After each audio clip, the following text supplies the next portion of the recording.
भारत के सबसे चहेते और दुनिया के जाने माने उद्योगपति रतन टाटा का निधन हो गया है। 86 साल की उम्र में मुंबई के ब्रिच कैंडी अस्पताल में अंतिम सांस ली। रतन टाटा आज़ादी के बाद के उन उद्योगपतियों में से एक थे जिन्होंने न केवल अपने हम उम्र और आज 40 से 50 साल की उम्र में जी रहे लोगों को प्रेरणा दी है, बल्कि मिलियनेयर भी उनके बड़े फॉलोअर्स रहे थे। उनकी लोकप्रियता का आलम यह है कि सोशल मीडिया प्लेटफॉर्म इंस्टाग्राम पर उनके 10 मिलियन फॉलोअर हैं, जबकि एक्स पर 12.6 मिलियन फॉलोअर्स हैं। भारत में रतन टाटा एक ऐसा नाम रहा है जिसने आम आदमी को कार मालिक बनने का सपना दिखाया। यही नहीं, उन्होंने ग्लोबल लेवल पर भारतीय कंपनियां अंग्रेजों का गुरूर तोड़ सकती हैं, इसका एहसास भी कराया। इसके साथ ही एक उद्योगपति कैसे बेहद सिंपल लाइफ जी सकता है, इसका भी उदाहरण पेश किया। यही नहीं, उन्होंने टाटा ग्रुप को ग्लोबल बनाया, जो कभी देसी हुआ करता था, देसी ग्रुप के तौर पे अपनी पहचान रखता था। इसके साथ ही रिटायरमेंट के बाद दानवीरता की भी ऐसी मिसाल पेश की जो देश के धनाढ्य लोगों को राह दिखाती है। साथ ही उनका पशु प्रेम भी जग जाहिर रहा है, जिसके लिए वह भी कुछ करने के लिए तैयार रहते थे। यही नहीं, न जाने कितने युवाओं के स्टार्टअप में निवेश कर उन्हें आगे बढ़ने का मौका दिया और प्रेरणा दी। 28 दिसंबर 1937 को जन्मे रतन टाटा को भारत सरकार ने पद्म विभूषण, पद्म भूषण से भी नवाजा है। उन्होंने टाटा ग्रुप में अपना करियर साल 1961 में 24 साल की उम्र में शुरू किया था। उनका पहला काम टाटा स्टील में शॉप फ्लोर का ऑपरेशन मैनेज करना था। वहां से बिजनेस के गुर सीखते हुए रतन टाटा 1991 में टाटा ग्रुप के चेयरमैन बने। जिस समय रतन टाटा ने ग्रुप की कमान संभाली थी, उनका ज्यादा बिजनेस भारत में था और उसकी कमाई करीब 5.7 अरब डॉलर थी।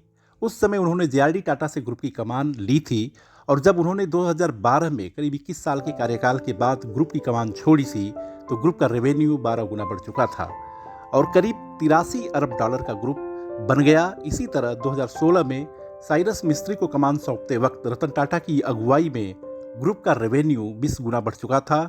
टाटा ग्रुप के चेयरमैनशिप से वो 75 साल की उम्र में रिटायर हुए थे। रतन टाटा का टाटा ग्रुप के लिए सबसे अहम योगदान यह रहा कि उन्होंने ग्रुप को ग्लोबल बना दिया। उन्होंने अपने दौर में बड़ी ग्लोबल डील की थी। इसमें टाटा ने टेटली को साल 2000 में, कोरस स्टील को 2007 में और जगुआर लैंड रोवर को साल 2008 में खरीदा था। यही नहीं, उन्हीं के दौर में टीसीएस दुनिया में छा गई और आज वह भारत की सबसे बड़ी सॉफ्टवेयर कंपनी बन गई है। इसके अलावा रतन टाटा देश के उन चुनिंदा उद्योगपतियों में से एक थे जिन्होंने 80 और 90 के दशक में उदारीकरण का पुरजोर समर्थन किया था। उनकी रिस्क लेने की क्षमता का ही असर था कि टाटा ग्रुप दुनिया के 100 से ज़्यादा देशों में पहुंच गया। यही नहीं, उनका एक ऐसा सपना जो उनके चेयरमैन रहते हुए पूरा नहीं हो पाया, लेकिन उनके जीवन काल में पूरा हुआ, वह था एयर इंडिया की टाटा ग्रुप में वापसी, जो कभी टाटा ग्रुप की ही हुआ करती थी, लेकिन बाद में उसे सरकार ने खरीद लिया था। रतन टाटा ने भारत के आम आदमी को 1 लाख में कार खरीदने का सपना भी दिखाया और इसे पूरा करने के लिए उन्होंने बाजार में 2008 में टाटा नैनो उतारी। हालांकि यह कार उनकी उम्मीदों के अनुसार बाजार में धमाल नहीं दिखा पाई, जिसका उन्हें अफसोस भी रहा, लेकिन उनके दौर में ही टाटा ने पैसेंजर कार सेगमेंट में नैनो, इंडिका और इंडिगो को उतारकर टाटा की एक नए बाजार में एंट्री कराई।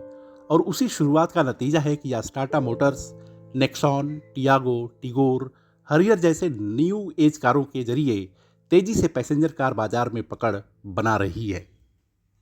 रतन टाटा ने दानवीरता के क्षेत्र में टाटा ग्रुप की लीगेसी को बरकरार रखा और टाटा सन्स के जरिए अपनी बड़ी कमाई दान में दी। उन्होंने टाटा ग्रुप के अपने कुल शेयर का 65% हिस्सा टाटा सन्स में दान कर दिया, जो education, health care, social development projects में काम करता है। इसके अलावा कोरोना के दौर में उन्होंने करीब 500 करोड़ रुपए दान दिए थे। इसी तरह मुंबई में ताज होटल पर हुए हमले के बाद उन्होंने ताज पब्लिक सर्विस वेलफेयर ट्रस्ट बनाया, जो 26 नवंबर के हमले के पीड़ितों और उनके परिवारों की मदद करता है।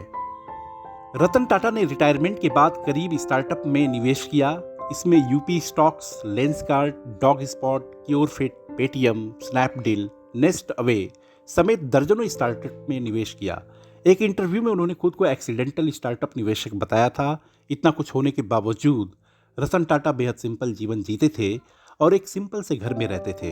अविवाहित रतन टाटा ने अपने 86 साल के जीवन में टाटा ग्रुप से लेकर देश समाज को बहुत कुछ दिया है और उनकी विदाई उनकी इन्हीं खूबियों की सुंदर यादों के साथ हुई है।